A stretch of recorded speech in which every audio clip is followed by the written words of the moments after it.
Je vais développer un petit peu quand même ces finalités, ces objectifs, et vous dire peut-être quelles ont été les tensions, les controverses, les hésitations que nous avons eues lorsque nous avons mis telle finalité, tel objectif, ainsi de suite. Bien, alors, la finalité,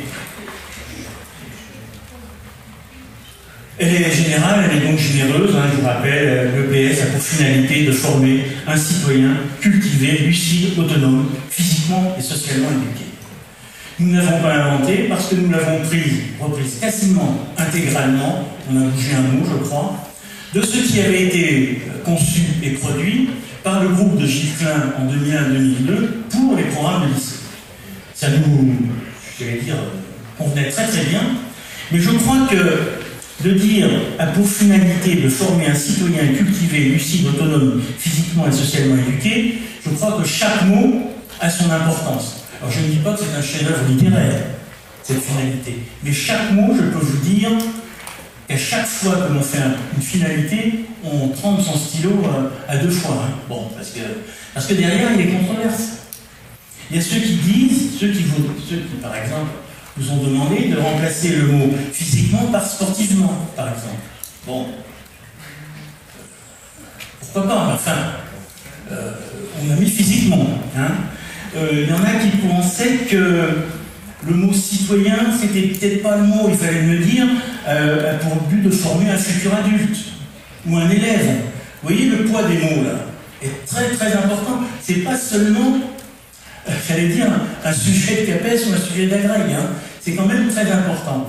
Et comparativement au dernier projet qui nous a été soumis et qui a été, semble-t-il, avalisé, on a à peu près la même finalité.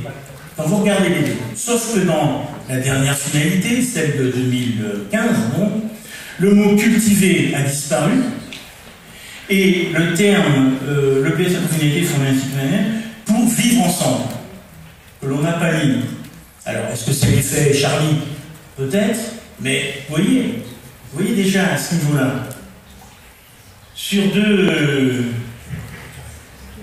deux phrases avec la même fonction de finalité. Le fait qu'il n'y ait plus cultivé et que l'on ait mis vivre ensemble, c'est quand même significatif. C'est pas seulement la décoration. Hein. Bon, le vivre ensemble, nous l'avions et nous l'avons toujours dans le texte. Hein, parce que la culture commune, le vivre ensemble, etc. Vous voyez donc, la finalité, c'est celle-là. Et nous ne l'avons pas inventé, nous l'avons tiré de 2001-2002, des programmes de lycée inspirés et écrits par l'équipe de Gilles Klein. Bien. Alors, Gilles m'avait dit que lorsqu'ils avaient écrit cette finalité, donc la même quasiment, il avait eu beaucoup de discussions par certains lobbies, par certains syndicats, ce qui est tout à fait normal. Hein, donc, vous voyez, les mots, on leur change. Vous voyez, par exemple, si on avait mis, au lieu de physiquement, sportivement, c'est plus la même chose. Hein. C'est aussi recevable, hein, mais je veux dire, on est dans une autre idéologie. Bien. Alors, nous avons mis une dimension civique très très forte. Hein. Il n'y a pas de tourner autour sur cette finalité.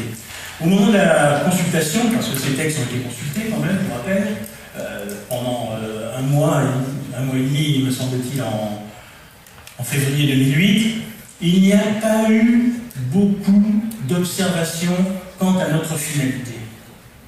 Il y a eu des gens qui ont dit non, il faudrait vous être. Et globalement, parce qu'il y avait peut-être l'accoutumance de l'ancienne finalité, il n'y a pas eu trop de discussion là-dessus. Les objectifs. Alors, les objectifs. Là aussi, en fait, nous avons repris ce qui avait été décrit précédemment. 3 objectifs, vous les connaissez. Je fais court, hein, mobiliser et développer ses ressources, au sens large, se donner des outils pour gérer sa vie physique plus tard et ailleurs, et ensuite accéder au patrimoine culturel que sont les activités physiques et sportives. Bien. Nous les avons repris. Nous avons voulu, et on l'a marqué, que ces 3 objectifs soient d'égale importance et d'égale dignité. Nous avons une controverse, évidemment, parce que nous les avons mis dans un ordre différent. Je vous rappelle, avant, c'était l'accès au patrimoine, ensuite le développement des ressources, et après la gestion de sa vie physique, pour faire simple. Là, nous avons pensé, pour un problème d'affichage, pour l'avoir fait tester, qu'il était bon de dire d'abord l'EPS, mais pas prioritairement. Hein.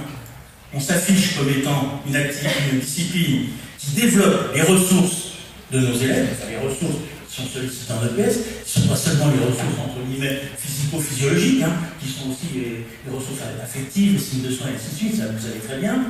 Ensuite, nous allons mettre en deuxième, j'allais dire, importance, pas importance,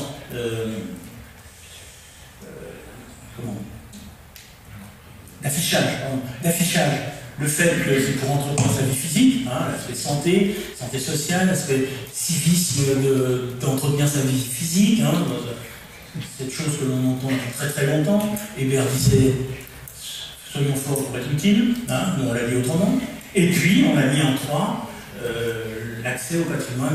Bon, évidemment, là-dessus il y a eu des tensions, en particulier de ceux qui auraient souhaité et qui souhaitent encore, me semble-t-il, faire de l'accès au patrimoine culturel, de l'étude des absents, l'objectif le plus important et central de l'éducation physique et sportive. Donc là-dessus, il y a eu visiblement friction, mais au bout du compte, bon, nous avons gardé cet affichage. Mais encore une fois, les 3 objectifs sont indissociables et d'égale dignité. Je crois que c'est important.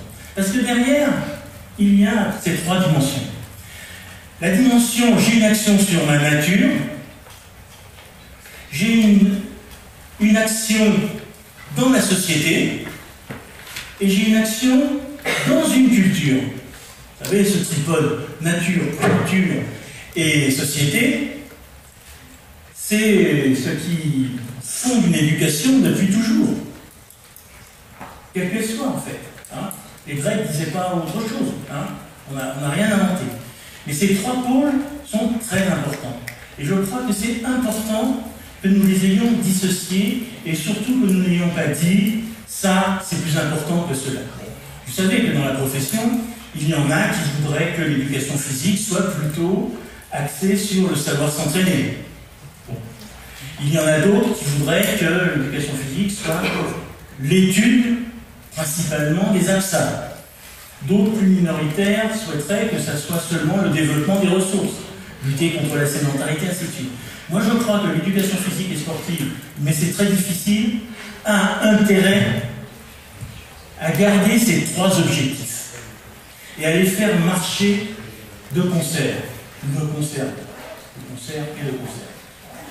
Parce que c'est derrière cet éclectisme qu'il y a l'éducation physique et sportive et qu'il y a le métier de professeur d'EPS. Vous savez qu'à une époque, on parlait des méthodes éclectiques. Moi, je n'ai pas peur de dire que nos objectifs sont éclectiques et composites. Et je n'ai pas peur de dire qu'il vaut mieux, et là je me réfère plutôt aux sciences et techniques industrielles, un matériel composite qu'un matériel uni formé. Vous savez que les matériaux composites sont plus solides que certains matériaux unis-composés. Hein. Bon. Et je pense que tenir ces 3 objectifs, c'est quelque part défendre l'éducation physique et sportive, même si c'est très difficile.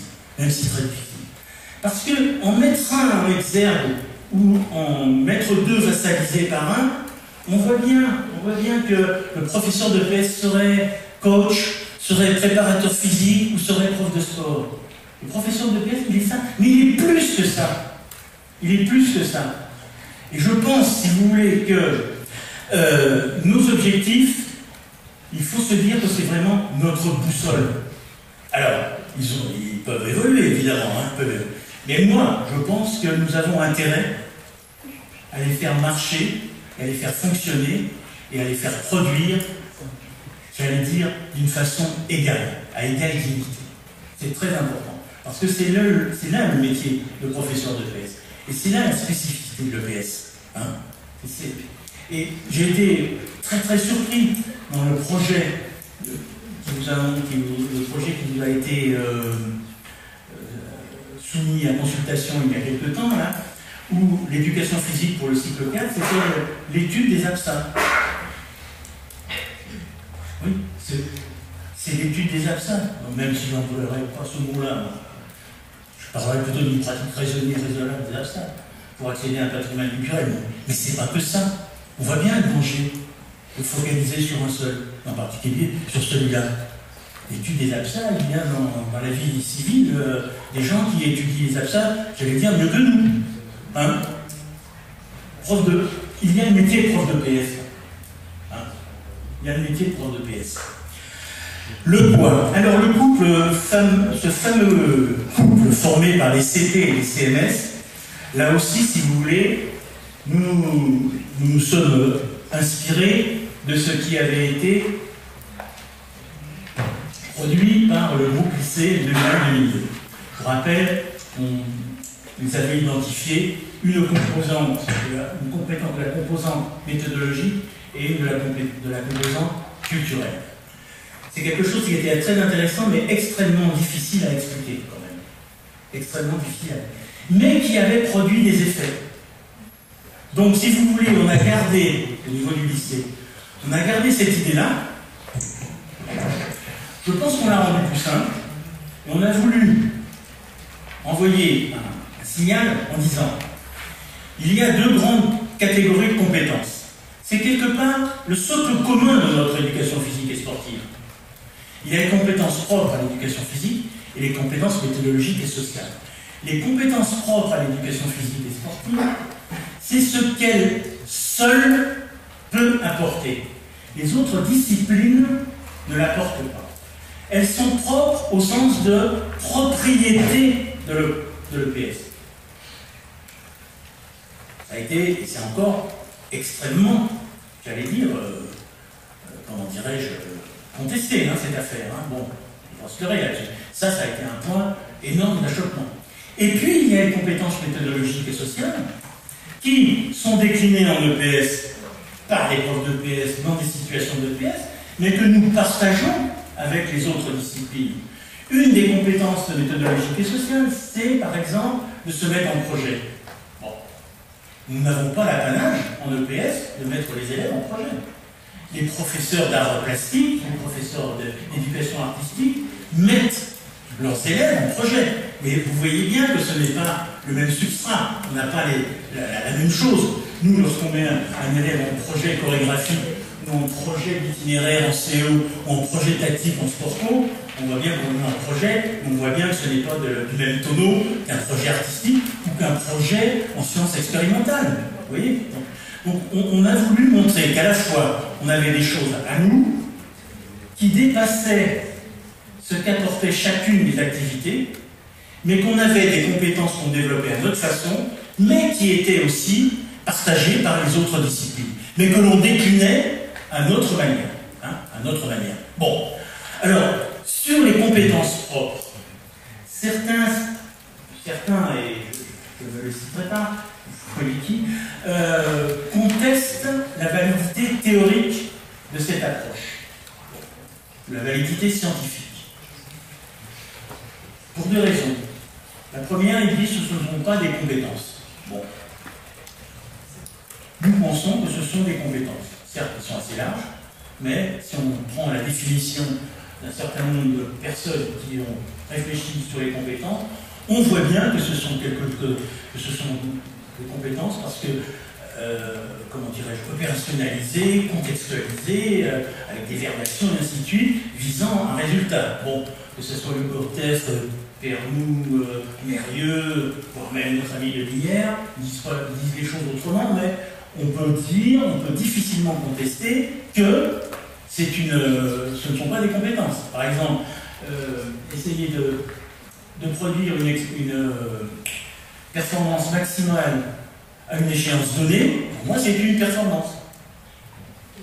Ensuite, elle s'illustre dans le milieu aquatique, dans le milieu terrestre, sur ski, ainsi de suite, et c'est une compétence. Et ça a été contesté. Et la deuxième contestation, ça a été de dire en fait, non, l'EPS ne peut avoir que de compétences que celles qui sont produites par les activités que nous enseignons. Là, c'est un point de vue idéologique, sur lequel nous avons un autre point de vue. Nous avons eu un autre point de vue. Nous pensons encore peut-être, que les activités d'éducation physique et sportive sont à la fois sujet et objet, et qu'elles participent à la construction de l'éducation physique et sportive. C'est pour ça que vous m'entendrez davantage dire qu'un enseignant de l'EPS enseigne l'EPS en utilisant, en exploitant, en s'appuyant sur les activités physiques, sur les absents. Vous m'entendrez peu souvent dire, sauf lorsque ça m'échappe, qu'un enseignant de l'EPS enseigne la danse, le judo, le badminton, ainsi de suite. Et je pense qu'il y a des compétences qui dépassent l'entassement des activités physiques et sportives. Ce que malheureusement, trop souvent, nous constatons. Je pense que nous pouvons quand même dire que les compétences propres, loin d'être une machine de guerre contre les activités physiques et sportives, leur donnent en plus davantage de signification. Parce que les compétences propres, on peut les voir d'un versant individuel et d'un versant collectif. Les compétences propres, qu'est-ce que c'est sur le versant collectif et culturel? Ce ne sont en fait que des motifs d'action, des mobiles d'action, des motifs d'agir qui existent depuis très très longtemps. Se dépasser, explorer, s'affronter, se donner à voir, s'entretenir. Quand vous regardez l'histoire des activités physiques et sportives, on voit que ça existe depuis longtemps et réparti pas seulement dans l'Europe qui a inventé le sport parisienne. Ce sont des permanences anthropologiques. Permanence anthropologique, c'est un pléonasme. On voit bien que ce sont des mobiles d'action qui permettent une acculturation collective dans le cadre obligatoire de l'EPS. Ça ne nie pas les activités physiques et sportives. Ça leur donne simplement, me semble-t-il, une épaisseur et une profondeur plus anthropologique. Sur le plan individuel, et c'est pour ça que les compétences propres ne sont pas, en tout cas nous ne l'avons pas voulu, même si certains font semblant de le comprendre, ne sont pas une énième classification d'absence. Nous n'avons jamais, je peux l'attester, utilisé, imaginé les compétences propres comme étant une énième classification d'absence. D'ailleurs, très honnêtement et personnellement, je pense qu'en éducation physique et sportive, nous passons trop de temps à classer les objets. On passe trop de temps. Avant de classer les objets, regardons, imaginons l'armoire, si j'ose dire, et les tiroirs dans lesquels on va mettre ces objets. Nous, on fait la chaleur et le. Ce n'est pas une classification d'absence, même si certains nous l'ont reproché. On fait semblant de croire. Donc, il y a cette épaisseur anthropologique, et puis il y a aussi, quand on regarde compétences propres, l'expérience individuelle que vit chacun de nos élèves, confronté à la production d'une performance, confronté à l'exploration. Vous voyez, c'est l'aspect un peu phénoménologique, si j'ose employer ce terme un peu philosophique. Vous voyez ? Et lorsqu'on regarde les compétences propres, telles qu'elles sont, 4 au collège et une 5e au lycée, et si on les regarde en complémentarité,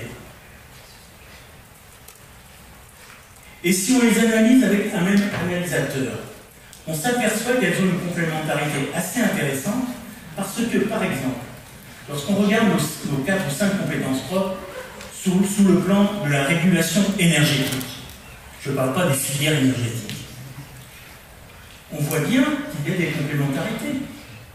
On voit bien que réguler l'énergie dans les activités qui contribuent à la construction de la CP1, cette régulation de faire une performance maximale, elle est assez différente de la régulation énergétique des activités de la CP3 2, la PPN, pour aller vite, c'est la 2, on dit, j'ai un 2, où là justement, il faut toujours avoir la moitié de son réservoir pour pouvoir revenir ou bien arriver. Ou encore différentes les activités de la CP5, où le problème du réservoir, il est davantage le problème de la perduration. Autre analysateur, lorsque vous regardez les 4 ou 5 CP, regardez par exemple le rapport à la règle, ce que nous faisons faire. En CP1, en général, les règles qui sont, j'allais dire, imposées à nos élèves, même si on les adapte, ce sont des règles, pour employer le terme que j'aime bien, qui a été utilisé par Michel Pradet en ce qui concerne l'athlétisme, ce sont des règles coercitives. Hein, ce sont des règles coercitives. Un 100 mètres, ça fait 100 mètres, ça fait 1 mètre 22, le couloir fait 1 mètre 22, on a le droit à 6 essais, si on mord, et ainsi de suite. Bon, en natation, il y a aussi des règles, Didier ne dira pas la différence, plutôt coercitives, au sens que binaire, à la limite, t'as fait ou t'as fait pas. Et il y a un juge, un juge-arbitre, qui dit la règle. Regardez maintenant dans les activités d'opposition. La règle, c'est pas la même. Il y a un arbitre qui sanctionne et qui répare. En athlétisme, en natation, tu mords ou tu mets tes mains différemment, ça ne donne pas un essai de plus, une longueur de plus, ou des secondes de plus à ton concurrent. Dans les sports d'opposition, tu te mets la balle sur le pied ou tu fais un marché ou ainsi de suite, tu es sanctionné et c'est l'adversaire qui a la réparation. Vous voyez, c'est intéressant de voir les choses comme ça, de leur faire vivre. C'est pas seulement les règles. En CP2, dans les activités physiques qu'on appelle de pleine nature, qui sont mal nommées de mon point de vue, les règles, elles sont différentes. C'est vous-même qui vous faites les règles, en particulier sur votre sécurité. Il n'y a pas d'arbitre là. Il n'y a pas de juge qui nous dit attention, ne va pas là, c'est une plaque avant, tu ne vas pas là parce que tu vas mettre. Il y a un point, et ainsi de suite. Oui. Donc, moi je vous invite à avoir des analyseurs transversaux des CP pour vous montrer l'intérêt qu'au bout, un même analysateur peut être vu et perçu et vécu d'une façon complémentaire grâce à cette CP. Pour finir sur les CP et pour les APSA, il faut bien comprendre que les APSA contribuent à l'acquisition, à la construction de la CP. Elles sont dans une relation, dans une dialectique contributive et non pas attributive. Vous voyez la différence entre contribution et attribution. Je prends souvent comme exemple, je l'ai pris tout à l'heure, nos CP et nos APSA, elles fonctionnent un petit peu comme en éducation nutritionnelle entre les aliments que l'on peut classer, les légumes, la viande, le machin, et ensuite en dessous les subdivisants, les légumes secs, les légumes verts, la viande machin et le truc, ainsi de suite. Donc ça c'est bien. Et les glucides, lipides, protéines, vitamines, c'est minéraux. Nos CP, elles sont à ce niveau-là.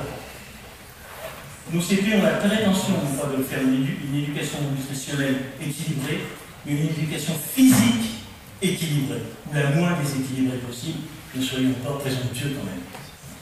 Et c'est dans ce rapport-là, elles contribuent à l'acquisition et à la construction de CP. Elles ne sont pas dans l'attribution.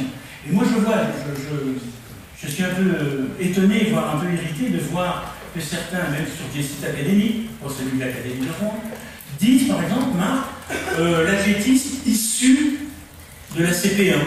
Non.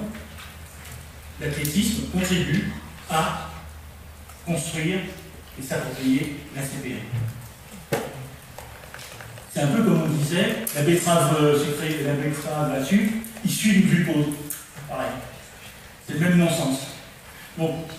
Voyez bien, essayez bien de comprendre, parce que ça a été peut-être mal expliqué, mais à culpa, mais ensuite ça a été vraiment désinformé, et que cette dialectique, elle est dans les APSA contribuent. Les CP n'ont pas d'attribution. Voilà. Bon, donc, le poids ce couple formé par CP-CMS est indissociable. C'est un artefact. On sait très bien, tout le monde sait très bien, que vous ne faites pas un cycle de CP et un cycle de CMS. Hein, bon, mais C'est un artefact pour montrer, en particulier l'extérieur, que l'on est sur quelque chose de propre à nous, sur quelque chose qui est partagé avec les autres, mais que nous déclinons à notre façon. Alors, les listes. Les listes. 10 minutes encore ? Je vous accélère. Les listes, la composition des listes. Bon, il y a une liste nationale et des listes académiques. Comment ont-elles été faites? Elles ont été faites dans le recensement de ce qui se faisait le plus souvent. Donc on n'a pas voulu brusquer les choses, on a voulu être dans l'évolution plutôt que dans la révolution. Nous avons introduit certaines activités, j'allais dire, certains disaient exotiques, mais en tout cas minoritaires, mais comme des signaux. Les signaux, c'était développons les activités qui conduisent la CP2 et développons les activités qui contribuent à développer la CP3. Parce que c'était et c'est toujours notre point faible en termes d'économie. Hein. Bon. C'est pour ça que vous voyez arriver dans la liste nationale canoë-kayak. On sait très bien que canoë-kayak, il y en a très très peu. À l'époque, il y avait 5% des collèges qui accédaient à cette activité, qui pratiquaient cette activité. On a mis GRS, pareil, si vous voulez, très très peu d'activités, très peu de collèges pratiquaient la GRS. Mais c'était des signaux pour montrer qu'il fallait aller dans ces secteurs pour rééquilibrer justement ce qui nous semblait déséquilibré. Et puis nous avons éradiqué, il faut le reconnaître, certaines activités qui nous paraissaient, j'allais dire, non pas archaïques, mais peut-être pas les plus, j'allais dire, porteuses pour un développement et des progrès.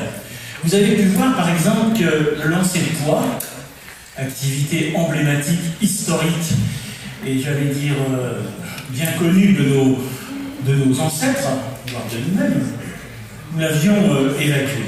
Que la course dite d'endurance, nous l'avions évacuée aussi.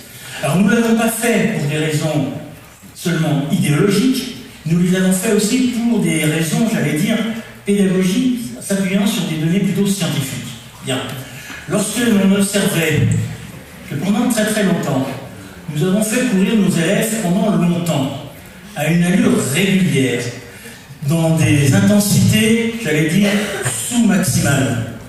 Un peu comme le jogging que je faisais encore il y a encore quelques années. C'est-à-dire quelque chose, entre guillemets, qu'on appelait de l'endurance, mais qui en réalité n'en était pas, mais qui était quand même peu efficace sur le plan physiologique, assez démotivant sur le plan, j'allais dire, psychologique. Hein.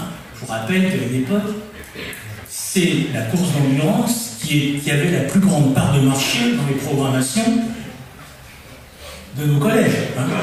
Alors que dans le même temps, les chercheurs, les enseignants-chercheurs, les universitaires, en particulier en STAPS, je pense à un collègue de Lille, je pense à des travaux sur les efforts intermittents et plus violents, Michel Pradel aussi, nous montrait qu'il était tout à fait intéressant de confronter nos élèves à des efforts sub-maximaux, intermittents et aller dans le rouge, alors que nous on faisait l'inverse, et que cette période bénie, d'après eux, c'était véritablement la 6e, la 5e, la 4e, eh bien nous avons dit demi-fond, avec les épreuves que vous connaissez, plutôt que course en durée. Ça ne veut pas dire que le professeur, que vous êtes interdit de course d'endurance. Si vous pensez que les faire courir 20 minutes, ça apporte une amélioration à la compétence attendue en demi-fond, faites-le, mais ça, je ne suis pas sûr. Mais en tout cas, nous avons évacué un certain nombre d'activités qui nous semblaient antinomiques avec la maturation et l'intérêt chronologique des élèves à ce moment-là. Je reprends toujours l'exemple, je reviens à l'exemple du lancer de poids. Le lancer de poids, pour tout un tas de raisons, était une activité un peu classique. Mais quand nous faisons plutôt, lancer un poids de 3 kg à une élève qui pèse 32 ou 35 kg, qui a priori avait des bras comme ça, qui n'a pas une motivation extraordinaire pour lancer un boulet, qui qui arrive à 3,50 m. Bon. Et que dans le même temps, on observe que la championne olympique, qui pèse 110 kg, qui aime ça, qui fait de la musculation, qui éventuellement prend des suppléments alimentaires, et qui lance un poids de 4 kg, cherchez l'erreur. On faisait lancer des choses de 2-3 kg à une élève de 32 kg, et au haut niveau, de référence, implicite, si c'est explicite, on fait lancer le poids de kilo à une dame qui fait 110 kg. On confrontait les élèves dans certaines activités, les contraintes de l'activité étaient, de notre point de vue, supérieures à leur structure d'accueil d'une élève de 6e, de 5e, ou d'un élève. Vous voyez? La force explosive qu'il faut, il les gens, si ce n'est la motivation, ainsi de suite. Donc nous avons essayé de faire ça, et malheureusement, je dois dire, nous n'avons pas pu le faire jusqu'au bout. Parce que nous n'avions pas à la fois assez de connaissances, et peut-être parce qu'il n'y a pas eu assez de connaissances de créer. Parce que je pense, ça c'est personnel, qu'un des enjeux de l'éducation physique et sportive, ça sera de mieux faire coïncider les contraintes et les ressources de nos activités, que l'on peut transformer, certes, que l'on peut scolariser, que l'on doit même, avec l'état de maturation physiologique, biomécanique, cognitif, affectif de nos élèves. Qu'est-ce qu'on observe? On observe que l'on peut faire indifféremment du tennis de table ou du badminton en 6e, en 4e, en 3e, en 2e, ainsi de suite. On peut le commencer et le finir n'importe quand. Mais quand on regarde ces activités par rapport à la maturation du champ visuel, ça c'est ce que les chercheurs disent, et par rapport à la maturation du champ visuel en périphérie et en plan, et en particulier sur ce qu'ils appellent la perception du mouvement accéléré. On s'aperçoit bien que, certes, ce sont deux sports de raquettes, mais que l'un est peut-être plus adapté à une petite maturation du champ visuel que l'autre. On discutait avec Carole Sell il n'y a pas très longtemps, qui est pourtant une plongiste émérite. Elle me disait que par rapport à ce que perçoivent les élèves en champ visuel et en mouvement, elle disait qu'il vaudrait mieux commencer par le badminton, ça va moins vite, la périphérie est moins importante, où la cible, on est sur la cible, que du tennis de table. Ou le tennis de table, c'est petit, la balle va très vite, c'est une des balles qui va plus vite, même involontairement. Donc je pense que l'éducation physique et sportive, plutôt que de dire, elle ne le dit pas, mais en fait, elle le fait, de dire que ça n'a pas d'importance, que l'on peut tout commencer ou tout arrêter à n'importe quel moment, elle devrait s'interroger à avoir un meilleur mariage entre, faut-il avoir les deux types de connaissances, entre les structures d'accueil, ce que j'appelle les structures d'accueil de nos élèves, qui ne sont pas les mêmes à 11 ans qu'à 17 ans, pour des raisons pondérales, pour des raisons tout un tas de choses, et les contraintes et les ressources des activités qu'il faut certes adapter, mais qui, de mon point de vue, et c'est mon point de vue, je suis plutôt culturaliste, malgré les apparences, il ne faut pas trop déculturer non plus pour les rendre accessibles à n'importe qui. Vous voyez? Je pense qu'il y a un gros travail à faire. Alors c'est très difficile, on a commencé à le faire, on n'a pas pu aller jusqu'au bout. Semble-t-il, les derniers programmes n'ont pas évoqué cette affaire-là, mais moi je pense que c'est un des enjeux. C'est un des enjeux. Je pense que tout n'est pas souhaitable pour n'importe qui et surtout n'importe quoi.